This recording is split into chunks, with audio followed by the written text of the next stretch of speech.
GDP అంటే జీడిపప్పు. మనకున్న సమస్త దరిద్రాల్లోకి అతిపెద్ద దరిద్రం ఏమిటంటే చక్కని సమాచార వ్యవస్థ లేకపోవటం. ముఖ్యంగా సమాచార వ్యవస్థలో పనిచేస్తున్న వారికి రాస్తున్న చదువుతున్న వార్తల అర్థం అసలు తెలియదు. ఇక ఆ వార్తలను పేపర్లో చదివేవారికి, టీవీలలో చూసేవారికి బొత్తిగా తెలియదు. నేను చిన్నప్పుడు పేపర్ చదివే రోజులలో కూనీ శిబిరాలు ఏర్పాటు అనే వార్త రెగ్యులర్గా వస్తూ ఉండేది.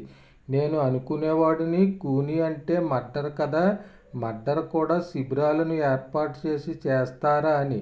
కాస్త పెద్దయ్యాక దాని అర్థం తెలిసింది. కూనీ శిబిరాలు అంటే కుష్టు నివారణ శిబిరాలు అని. నా చిన్నప్పటి సమస్య ఈ మధ్య ఒక కుర్రవాడికి వచ్చింది.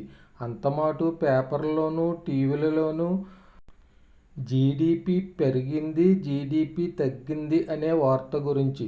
దాని అర్థం ఏమిటో తల్లిదండ్రులను, గురువులను అడిగితే తిడతారని తన సీనియర్ క్లాస్మేట్ని అడిగాడు. వాడేమో తన జూనియర్ ముందు తన పరువు పోగొట్టుకోకూడదనే ఉద్దేశంతో దాని అర్థం పూర్తిగా వాడికి తెలియకపోయినా ఇలా చెప్పాడు: జీడిపి అంటే జీడిపప్పు రేటు పెరగటం, తగ్గటం అని.